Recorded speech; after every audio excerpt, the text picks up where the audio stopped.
আসসালামু আলাইকুম এভরিওয়ান। আমরা একটা অস্থির সময়ের মধ্যে দিয়ে যাচ্ছি এবং এই অস্থির সময়ে আসলে সব পরিস্থিতির দিকে আসলে নজর রাখা সম্ভব হচ্ছে না। সব খবরাখবর আসলে আমাদের কাছে এসে পৌঁছাচ্ছেও না। আমরা যেহেতু একটা মানবিক বিপর্যয়ের মুখে পড়ে গেছি এবং আমরা জানি যে বাংলাদেশের প্রায় ৪৯ লক্ষ মানুষ পানিবন্দী অবস্থায় আছেন এবং তাদেরকে এখন এই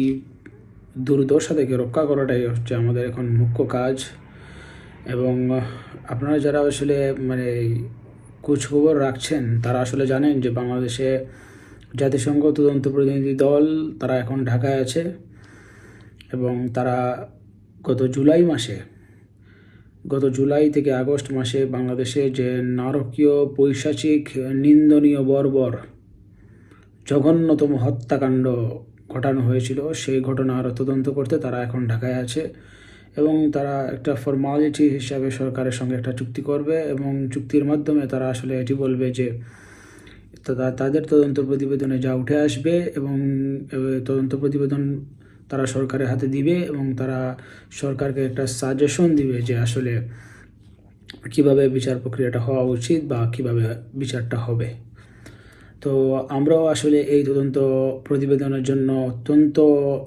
আগ্রহের সঙ্গে অপেক্ষা করছি। এই কারণে অপেক্ষা করছি কারণ বাংলাদেশের ইতিহাসে এটা হচ্ছে সবচাইতে ঘৃণিত এবং সবচাইতে বড় এবং বীভৎস একটা হত্যাকাণ্ড। এ ধরনের হত্যাকাণ্ড বাংলাদেশের মানুষ যারা কালের সাক্ষী হিসাবে যারা পরিচিত, অনেক বুদ্ধিজীবী বলুন, অনেক সিনিয়র সিটিজেন বলুন, তারা কারো চোখে এ ধরনের নারকীয় হত্যাকাণ্ড ঘটেনি। এবং যারাই বাংলাদেশ পরিচালনা করেছেন এখন পর্যন্ত, বঙ্গবন্ধু শেখ মুজিবুর রহমান থেকে শুরু করে জিয়াউর রহমান, এরশাদ, বেগম জিয়া, ইভেন শেখ হাসিনা 96 to 2001, মানে এ ধরনের কোনো বীভৎস হত্যাকাণ্ড মানে বাংলাদেশে ঘটেনি। এবং এই যে একটা বীভৎস হত্যাকাণ্ড ঘটলো এবং যে একটা বর্বরতম হত্যাকাণ্ড ঘটলো, এই হত্যাকাণ্ডের একটা সুষ্ঠু তদন্ত দরকার। এই জন্য আমরা জাতিসংঘকে আমন্ত্রণ জানিয়েছি। জাতিসংঘ আমাদের আমন্ত্রণে সাড়া দিয়েছে এবং তারা ঢাকায় এসেছে। তারা বিষয়গুলো তদন্ত করে দেখবে যে এখানে আসলে এক্স্যাক্টলি কতজন মানুষ হত্যাকাণ্ডের শিকার হয়েছেন এবং ইতিমধ্যেই তাদেরই একটা প্রতিবেদন বলছে প্রায় 650 জনেরও অধিক মানুষ নিহত হয়েছেন এই আন্দোলনে। এবং বাংলাদেশের সদ্য সাবেক স্বরাষ্ট্রমন্ত্রী ব্রিগেডিয়ার জেনারেল শাখাওয়াত হোসেন বলছেন যে সংখ্যাটা হয়তো বা 1000-এরও অধিক। আমি যদি মাঝামাঝি পর্যায়ে এসে আলোচনা করি, প্রায় 2000-এর মতো মানুষ হয়তো বা হত্যাকাণ্ডের শিকার হয়েছেন। শুধু হত্যাকাণ্ডের শিকার হয়েছেন মানুষের সংখ্যা যদি 2000 হয়, তাহলে যারা অনেক মানুষ আছেন যা হসপিটালে এখনও যারা মৃত্যুর সঙ্গে পাঞ্জা লড়ছেন এবং অনেক মানুষ পঙ্গুত্ব বরণ করে নিয়েছেন, হাজার হাজার মানুষ অন্ধ হয়ে গেছেন। এই যে একটা মানে ম্যাসাকার অবস্থা, একটা ম্যাসাকার সিচুয়েশন বাংলাদেশের ফ্যাসিস্ট রেজিমের হত্যাকর্তা শেখ হাসিনা তৈরি করলেন এবং এই দায়ভারটা সম্পূর্ণ তার। এবং আমরা নাগরিক হিসেবে এতটুকুই জানি। এখন জাতিসংঘ তদন্ত প্রতিনিধি দল তারা তদন্ত করবে, তারা দেখবে যে পুলিশের গুলিতে কতজন মারা গিয়েছেন এবং পুলিশ যে আমরা দেখেছি আন্দোলনের সময়টাতে পুলিশ 7.62 mm যে রাইফেলসগুলা, বা আমি যদি ভুল করে থাকি আপনারা সংশোধন করে দিবেন। এবং আমরা অনেক সময় দেখেছি তারা সাবমেশিন রাইফেল দিয়ে গুলি করছেন আন্দোলনকারীদের উপর। এ ধরনের একটা গুলি যদি একটা মানুষের শরীরে লাগে এবং যদি দেখায় যায় যদি কোনো শরীরের কোনো একটা অঙ্গে লাগে, সেই মানুষটি সঙ্গে সঙ্গেই মৃত্যুবরণ করেন। আমরা দেখেছি শুধু বাংলাদেশ নয়, সিলেটেও আমরা দেখেছি যে আমাদের সিলেটেও একজন সাবেক মেয়রের যিনি পিএস ছিলেন, তিনিও M16 রাইফেল নিয়ে তাকে একটা মহড়া দিতে দেখা গিয়েছে। এবং আমি জানি না তিনি এই M16 রাইফেলটি ব্যবহার করেছেন কি না, কিন্তু সর্বোপরি আমরা জাতিসংঘের তদন্ত প্রতিবেদনের জন্য আমরা অপেক্ষা করব। তারা তদন্ত করবে এবং তারা তদন্ত করে দেখবে যে বাংলাদেশে আসলে এখানে কার কী ভূমিকা ছিল। 3টি বাহিনীর কথা আমি এখানে উল্লেখ করছি: র্যাব, পুলিশ, বিজিবি এবং তাদের কি ভূমিকা ছিল এবং সিভিল অ্যাডমিনিস্ট্রেশনের এখানে কি ভূমিকা ছিল এবং কেন ইন্টারনেট শাটডাউন করে দেওয়া হলো এবং ইন্টারনেট শাটডাউন করে যে নারকীয় হত্যাকাণ্ডটি চালানো হয়েছিল এবং সেটা কার নির্দেশে হয়েছিল এবং এখানে ডিএমপির ভূমিকা কী ছিল। এখানে ডিএমপির দুজন ব্যক্তির কথা আসলে উল্লেখ করতেই হয়, হারুনুর রশিদ এবং বিপ্লব কুমার, অত্যন্ত দাম্ভিকতার মানুষ তারা, এবং তাদের এখানে কি ভূমিকা ছিল এবং পুলিশ প্রধানের এখানে কি ভূমিকা ছিল এবং এবং তাদের তাদের মধ্যে যে একটা ইন্টারলিঙ্কড ছিল, যে আন্দোলন দমাতে তারা যে চরম মাত্রায় বল প্রয়োগ করতে গিয়ে যে বাংলাদেশে মরণঘাতী অস্ত্র ব্যবহার করেছেন, এই অস্ত্রগুলো ব্যবহারের নির্দেশনা তারা কোথায় থেকে পেয়েছিলেন সেগুলো আসলে এই তদন্ত প্রতিবেদনের মাধ্যমে উঠে আসবে বলে আমি আশা করি এবং আমি নিশ্চিত উঠে আসবে এবং আমরা জানতে পারবো যে এই নারকীয় হত্যাকাণ্ডের পেছনের মাস্টার মাইন্ড কে। এখানে হচ্ছে আমরা যে বিষয়গুলো জানতে আগ্রহী সেটা হচ্ছে এখানে যারা গ্রাউন্ড লেভেলে অপারেশন করেছেন তারা কারা ছিলেন এবং যারা হচ্ছে আমরা ইতিমধ্যে অনেকের নাম আমরা জানি এবং ভিডিও ফুটেজও দেখেছি এবং আমরা অনেক ভিডিওর ফুটেজের মাধ্যমে আমরা অনেকের এমন মানুষের নাম আমরা শুনেছি যাদের হচ্ছে আওয়ামী ফ্যাসিস্ট রেজিমের সঙ্গে তাদের বেশ সখ্যতা ছিল এবং তারা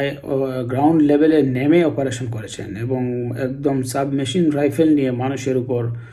গুলিবর্ষণ করেছেন অনবরত এবং তারা তাদের নিজ ভাই বোনদের উপর যেভাবে এই নারকীয় হত্যাকাণ্ড ঘটালেন তাদেরকে তো অবশ্যই বিচারের মুখোমুখি করতে হবে এবং এই বিচারের মুখোমুখি করার আগে আসলে আমাদের একটা দরকার সুষ্ঠু তদন্ত প্রতিবেদন, একটা সুষ্ঠু তদন্ত দরকার। এবং তারা যে গ্রাউন্ড লেভেল অপারেশন করলেন এখানে তাদের যে মূল হত্যাকর্তা ছিলেন, উপর মহলে যারা ছিলেন তাদের কি ভূমিকা ছিল এবং এখানে মন্ত্রীদের কি ভূমিকা ছিল, সংশ্লিষ্ট মন্ত্রণালয়ের কি ভূমিকা ছিল, এখানে স্বরাষ্ট্র মন্ত্রণালয়ের ভূমিকা কী ছিল, সর্বোপরি মিলিয়ে আমি যদি সেন্টারে আসি এবং সেন্টারে এসে যদি আমি বলি যে এখানে শেখ হাসিনার ভূমিকার মাত্রাটা আসলে কত ছিল সেটা জানতে আমি নিজেও অত্যন্ত আগ্রহী এবং দেশবাসীও জানতে অত্যন্ত আগ্রহী। এই হত্যাকাণ্ডের একটা সুষ্ঠু প্রতিবেদন এই কারণে দরকার এবং এই তদন্ত প্রতিবেদনটা জাতিসংঘ করছে এবং এটা শুনে আমি অত্যন্ত একটা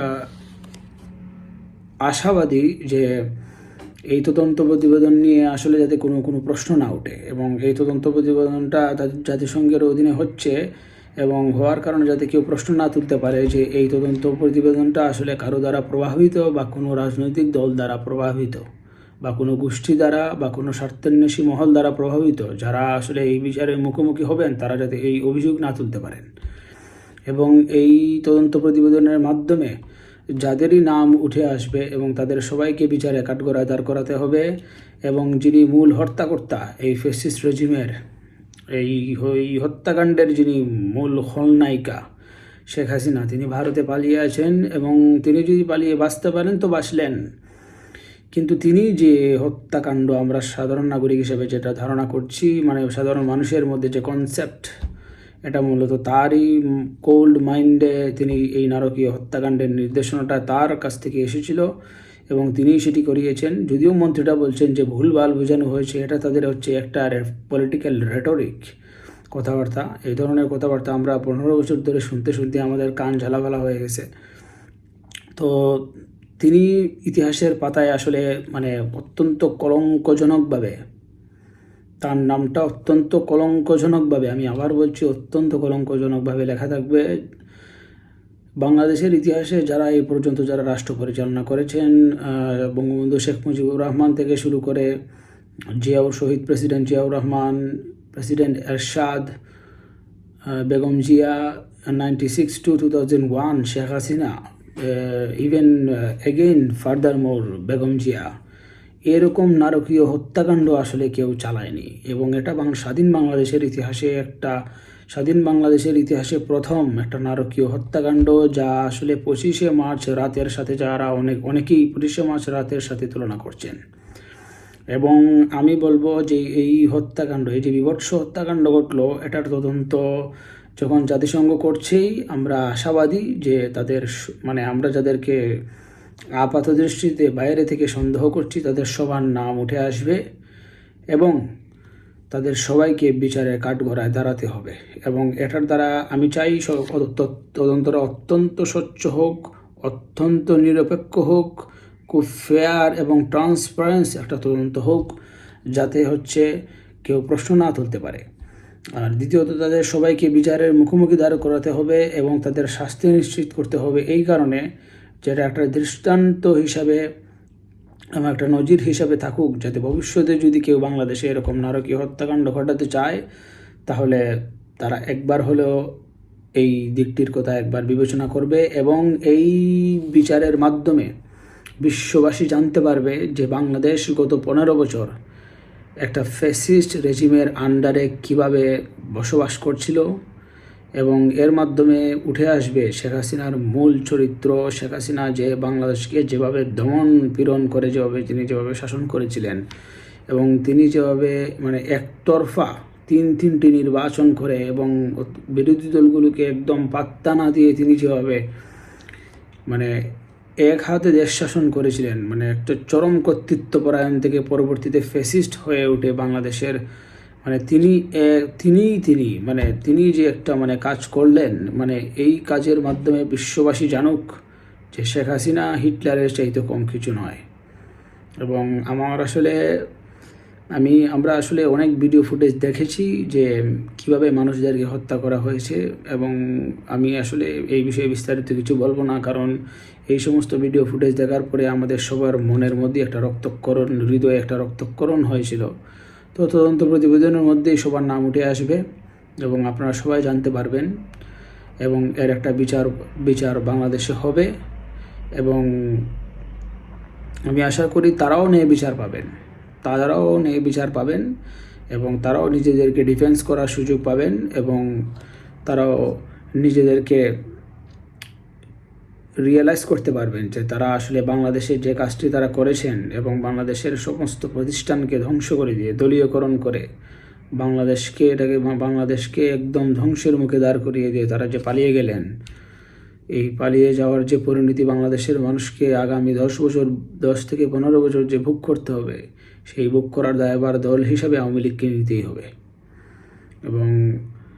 শেখ হাসিনার মতো নেত্রী তিনি এই জঘন্যতম এই হত্যাকাণ্ডটি করছেন, এটা আসলে অনেকেই মানতে পারছেন না। আমি আমার নিউট্রাল জায়গা থেকে বলছি, যার বাবা স্বাধীনতা আন্দোলনের নেতৃত্ব দিয়েছিলেন, তার কন্যা